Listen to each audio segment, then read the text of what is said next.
I'm Omar Trimble, and I really want to change the mindset a little bit. So you will have to bear with me for a few minutes. I'm not going to show you just Trimble products, solutions, and things like that. We're going to talk about something a little bit different that is impacting our entire world, and where I see the geospatial industry and the geospatial experts needs to pay most probably more attention. It's called the Maker Movement. Has anybody heard about the Maker Movement? Yes, over there. Raise your hand if you have. Yeah, you have over there. Thank you. So maybe you will be bored by what I say and have a coffee or something, or maybe I'll show you something different. It's a global trend that is happening all around the world today, and more in Africa. And it's all about making and sharing things. And I will tell you just a little bit of a few stories right there. Here's my friend David Lang. He wrote a book called Zero to Maker. And that's when he realized he was a maker. What happened, he was working for a company, whatever he was doing, that's not part of the story. But then he got fired, he got laid off. And he said, you know what, I want to do something completely different. And he was a writer, so he decided to maybe write a little bit about his experience. And he says, I'm going to be talking about this thing I heard of, the makers, people that are doing things. So he created a book that had a lot of stories about them. But on the way, with his research, he was doing his usual things. And he went to a library, and he listened to a story that there was a hidden treasure, underwater cave that was, lost forever. And he was having a glass of wine with someone, and they talked about that story, and he said, let's go and grab that treasure. If it's there, it may be fun. And then he started researching everything about submarines, underwater communications. They had to come up with some crazy solutions, and he had no money. He was laid off and fired. But he discovered an entire community that was really excited to build small submarines for exploration, for underwater there. To the point where he created a business, and he's built those open ROVs, that's how they're called. It's open source, so you could technically just take the plans, the programs, the codes, and do it yourself, or you can buy one of his kits that he sells all around the world. And that's what makers are. These guys had no background in underwater exploration, into mining communications, because believe me, when you try to communicate with the little radio control things that goes underwater, it's really hard to get through it. And they had to solve all of these problems, and that cost less than $1,500, which is 17,000 rands, something like that, if my calculation is all right, maybe more. So that's one example of a maker right there. So somebody from completely outside that was not afraid of roadblocks, of big problems, was able to solve the problems and getting after. He never found the treasure, by the way, but I think the treasure in the story for him is that he created this company. But it's all about the innovation with the passion. I call it inno-passion. It's the mix of both of them. That's what a lot of people, a lot of companies have actually lost. A lot of companies started with innovating and being passionate about it. People not counting their hours, not seeing problems as big roadblocks. Here, those guys see roadblocks as fun challenges. Something like, we're trying this, it doesn't work, we can try another route, let's go there, let's explore, and then find ways of getting there. So that's kind of the spirit of where the maker is. And all around the world, they have those events. Last year there were over 140 events to celebrate this maker movement called the Maker Fair. And we're going to have one in Cape Town next weekend, so if you're in Cape Town, come on in, come and see, I'll get you tickets, it's fun. But what you see at the Maker Fair, you're going to be a bit shocked. You see people driving cupcakes. And those are really fun to drive. I got one of my friends who got me into there. This is super fun. And so somebody built driving cupcakes. You see people doing those gigantic soap bubbles that have, it create the mix, create everything so that the water soap mix and all the other ingredients he adds in makes it the perfect bubble so that he can share the story with the kids and gets the kids to replicate that at home. It's really fun. Or you get somebody that built a life-size version of a chain reaction game called the Mousetrap. So the board game you could buy is actually a little marble that goes around, and at the end, if you do all the chain reaction right, there's a little cage that drops on a plastic mouse, right? It's about this big, it's fun. This person built a life-size one where instead of marbles, it's bowling balls, and down, and then going in different circles. And if the chain reaction is good, then it will drop a 1-ton safe on top of a wrecked car, just for fun. And the person you see right there, I'm sure some of the employees of Trimble will recognize him all right away, but this is our CEO, Steve Grubman. That was the first time I was taking him to a maker fair. It was in San Francisco. I said, what is these things we're doing? Why is that so important to talk about those makers? I mean, makers of what? And then he comes in and, you know, seeing the cupcakes, seeing these things, what he sees in his mind is probably a big circus. That's what the CEO of a $3 billion company would most probably think. But then I took him to another maker, he's a winemaker, Ryan. And Ryan is an amazing winemaker in the Sonoma Valley in California.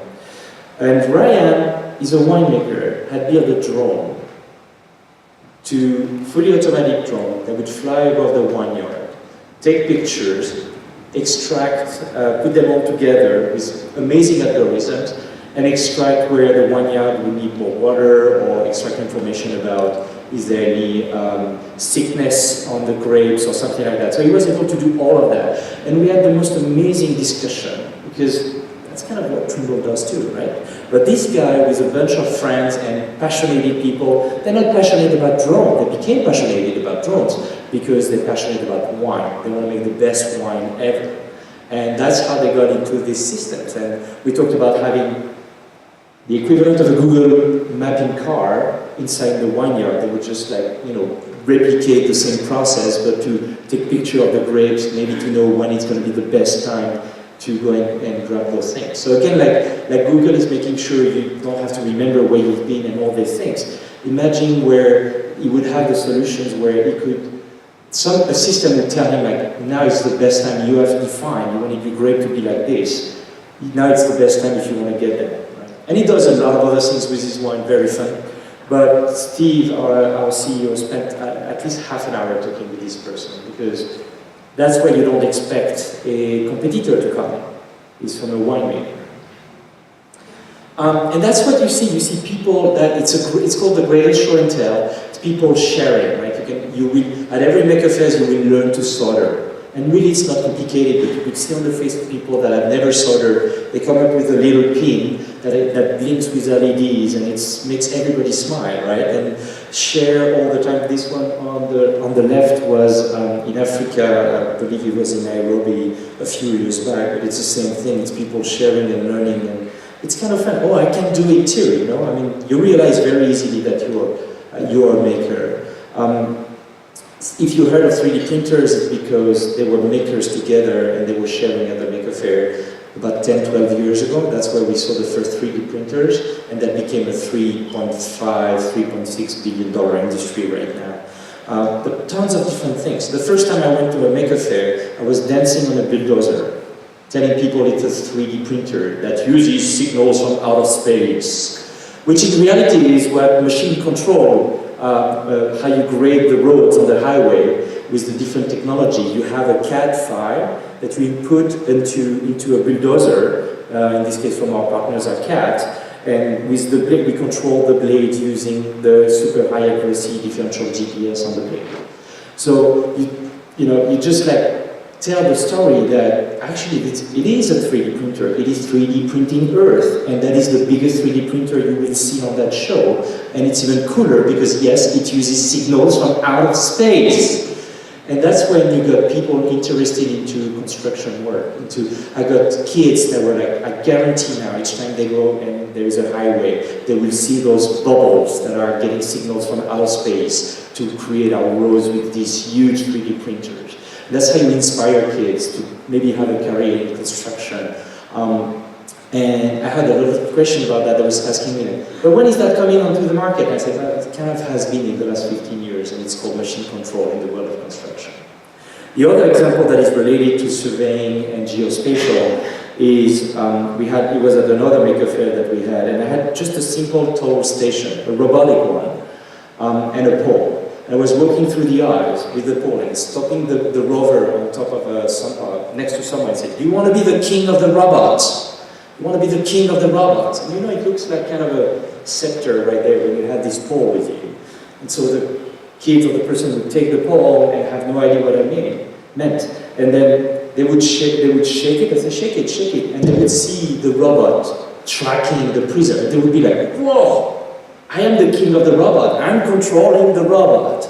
And now you can start to explain the concept of staking out, of measuring, of having those, what are those instruments that most probably they've not seen on the side of the road. They're just like, they don't pay attention to it. Same thing. Now I know that whether it's our instrument or not, it doesn't matter at the end of the day right now because they're little kids. It's going to matter in 15 years. But when they get into those careers. But they will see land surveying tools and they will kind of know what it does.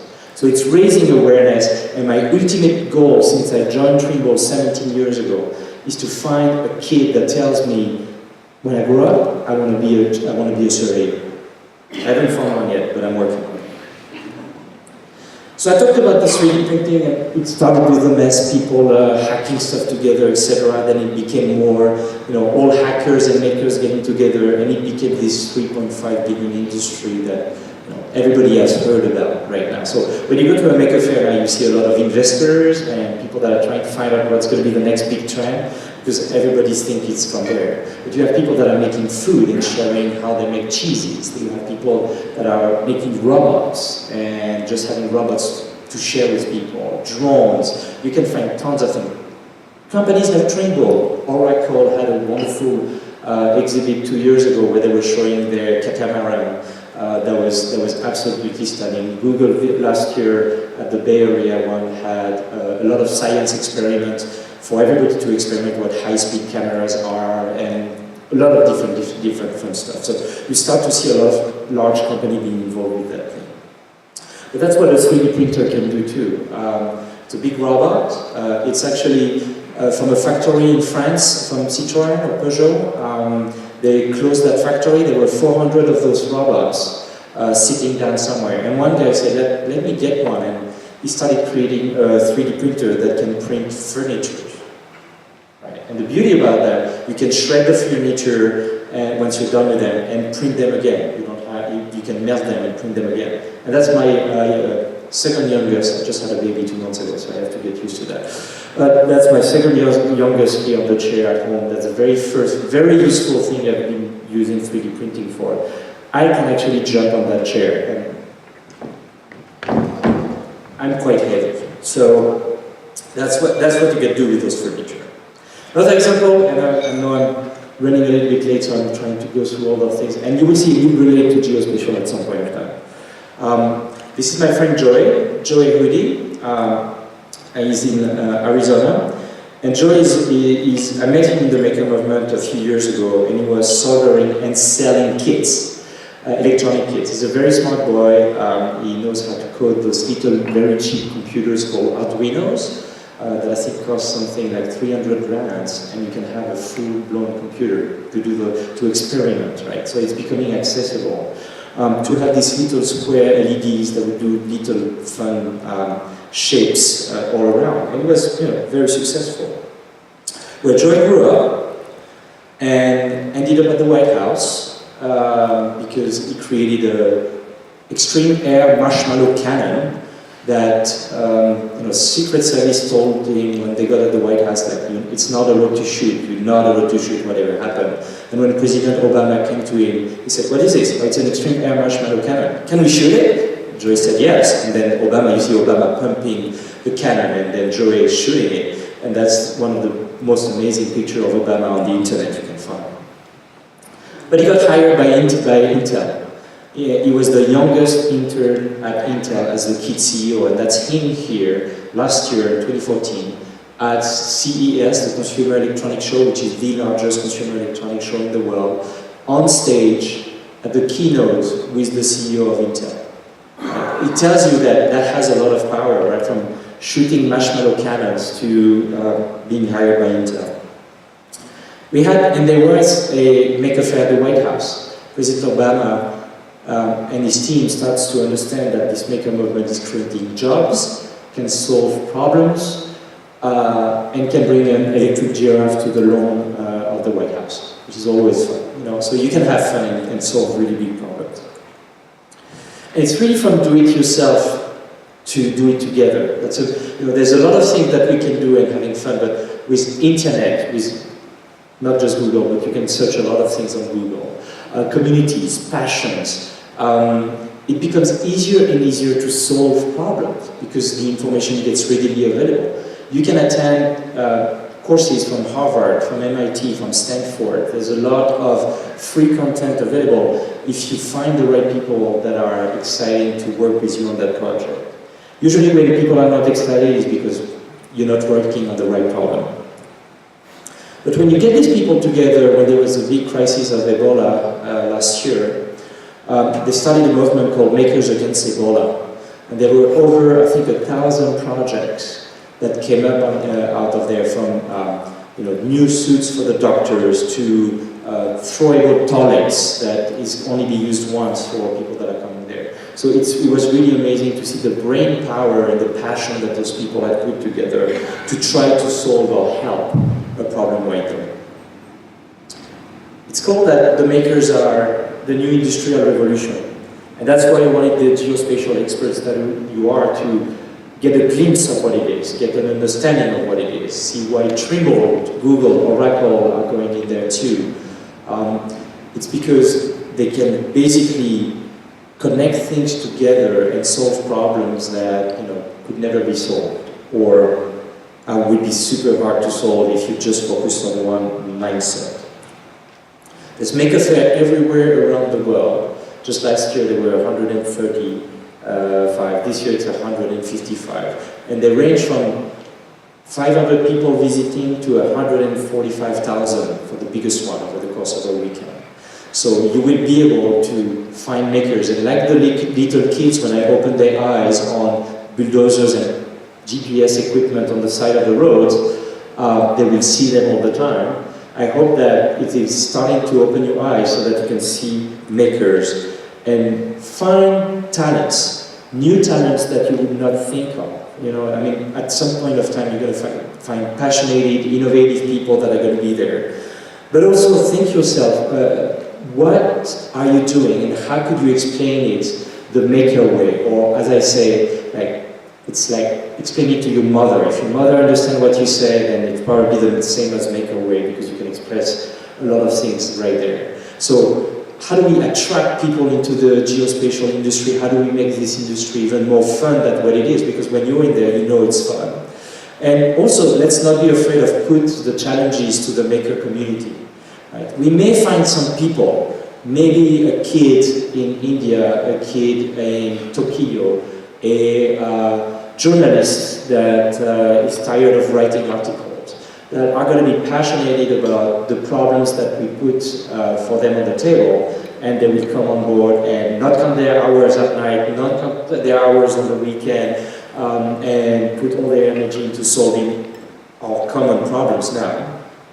And also, let's think about what the geospatial industry can bring to the makers, right? Whether it's maps, more accurate maps, data, positioning equipment, what is it that we can give back to the community and it be even more part of it? So, thank you very much. With that, I invite you to read a magazine called magazine.com. It's all about the makers. I tweet a lot about these things, and here is my cell phone number. It's a public number that anybody can take around the world, available, and if you Google me, I'm Omar Trimble, I'm there. Thank you very much.